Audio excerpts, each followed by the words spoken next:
Paper Flowers, Chapter 14. He's gotta be kidding, right? Virgil and Roman were observing the filming of the second Sandersides episode. Thomas was now wearing Virgil's signature hoodie. Anyone who hadn't noticed the hint in last episode, or had but had written it off as coincidence, would now definitely know. Especially since Thomas would be wearing the hoodie until the moment Pat reassured him. "Thank you for trusting me in this," Roman said softly. Virgil shrugged. "It's not like you weren't going to do what you thought was best regardless. And this might be fun." "Wait, that wasn't in the script," Virgil frowned. "What?" Roman revised the line Thomas, dressed as Patton, just added. "Oh. Must be a character choice. It could be a funny joke," he mused. "But it is a joke, right? Patton doesn't actually..." "He knows what that is, right?" Virgil wondered, though he couldn't imagine Patton making such a joke on purpose, which was why he was questioning it. Not sure. He is morality, so he should be aware of immoral actions. But that doesn't mean he knows all the right words for them," Roman shrugged. Virgil supposed he was right. Knowing everything Thomas knows was Logan's job. But still. "Oh, hi kiddo!" Patton exclaimed when Virgil entered the kitchen for dinner that night. "How did you like the second episode?" he asked nervously. Which was very weird. 1. Anyone other than Roman was looking for his approval. 2. Patton was making a thing out of his episode. Which, okay, this was a bit more about them than the Vines had been. But Virgil didn't get why Patton was worried. He was morality, the fun dad character. Of course people would love him. Was this because of the hoodie thing after last episode? "Well, I guess it was funny, and it's a good video for context for the cooking video Prince planned," he shrugged, as he sat down in his spot next to Roman. Patton beamed at that and started loading everyone's plates, while humming a tune. They all started their dinner. Virgil, though, was still mulling over that joke. "It was a joke, right?" he asked. "What do you mean, kiddo?" Patton asked, puzzled. "The adultery thing. You do know what it means." "You have to know what it means, because if Remus finds out you don't..."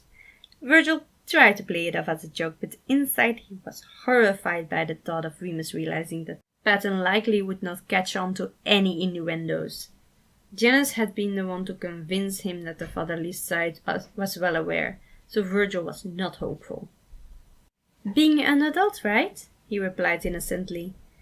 "Thomas literally just told you that it was a different thing," Virgil reminded him, exasperated. "You are wasting your breath, Anxiety. I have attempted to broaden his vocabulary many times.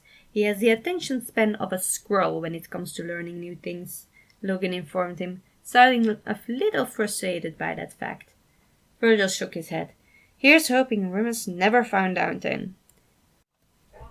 "So, Anxiety," Roman started, trying to change the subject perhaps. But he sounded rather full of himself, so Virgil was ready for some witty banter old school style. "Now that we are clearly adored by the Fanders, are you ready to join the narrative?"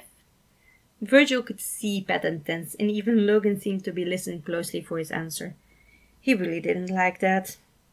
"I guess there is no stopping you, is there?" he sighed, like he barely cared anymore, hoping that it would get the two specs to stop stressing out over a tantrum that wouldn't come.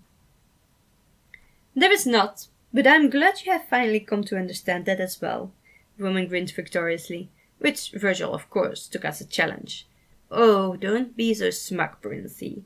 Remember, the higher they fly, the harder they fall. I'd watch my back if I were you," he grinned lowly. Roman let out a careless laugh. "Don't threaten me with a good time, Anxiety. I'll gladly take on anything you throw at me, any day." Oh, now he was getting it. "Famous last word, Your Highness," Virgil grinned, his voice going low and dangerous, ideas to mess with his friend running rampant in his mind. Roman was clearly getting into it too. "I look forward to seeing that pretty face of yours when I..." Before Virgil could finish his threat, he was reminded that they were not alone. Anxiety, that's quite enough! Virgil shrank back in his seat at Patton's outburst. Hearing him upset at anyone was rare, so everyone took it serious when it did happen. That is no way to treat family. Apologize now! The paternal side demanded. This irritated Virgil though. He hadn't even done anything. Ever. They should know that much at least. He talked big sometimes, but he never actually caused any damage. And Patton was not the boss of him. This was just like with Jay. Roman could speak for himself and protect himself well enough. Padre, it's quite alright, Roman spoke up soothingly, glancing at Virgil with a worried side glance. I can handle Emo Crusader on his worst days. Patton cut him off. That doesn't make it right. We don't threaten each other, he insisted. Virgil's jaw set, and he picked up his plate and made to leave. He didn't need to put up with any of this. Where do you think you are going? Patton demanded. My room, where you soft little babies don't need to worry about the big scary anxiety messing up your evening, he growled, not even turning around. Anxiety, that is not what this is. Sit down. Just apologize and we can have a great evening, Patton insisted, sounding frustrated and sad. No thanks. My patience for play pretend for the night has expired, he huffed before leaving the kitchen and rushing up to his room to finish the dinner and sulk. Roman cringed when he heard the door slam shut. He turned to Patton. Why did you do that? You know how we get with each other. Everything was under control, he protested. Roman, I know, but I don't want you to put up with it just because we haven't had a breakthrough with anxiety yet, Patton argued. Wait, Patton thought he was doing this because he had to? Padre, while I'm flattered that you think me capable of sacrificing myself for your benefit this way, I thought we established that my relationship with anxiety has gotten a lot less hostile over the last few months, Roman pointed out. Logan had made that whole observation that made him feel like he wouldn't be able to keep his friendship with Virgil hidden much longer. And now Patton was questioning that? Yeah, I know, the cardigan-wearing sighed nervously. But after the fight, I thought... Roman cocked his head. The one about the Prince and Nemesis finds, he verified. Yes, and after he got upset about the hoodie, and now you did it again, so... Patton explained. Roman frowned, utterly confused. What was Patton getting at? I don't understand. What does that have to do with us doing our usual bantering? I would think you'd be happy that we are back to our normal back and forth, Roman insisted. Patton blushed. I guess I didn't realize that was what it was. I've been a little on edge about this whole thing. I'm sorry if I messed anything up, he muttered. Roman immediately felt for Patton. It is quite all right, Pat. I'm sure anxiety will cool off soon. He always does, given the time. Roman assured him as he finished his meal and put his things in the dishwasher.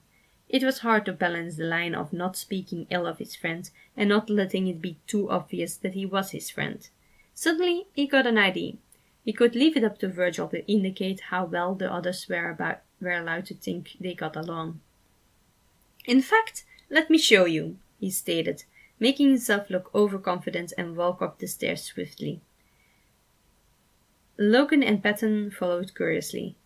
Once they got near the stairways, where Virgil's door was located, a few steps down, Roman gestured for the two older sides to stop and made his way further, knocking on the door, hoping Virgil had remained in his room. A few seconds passed, and the door opened.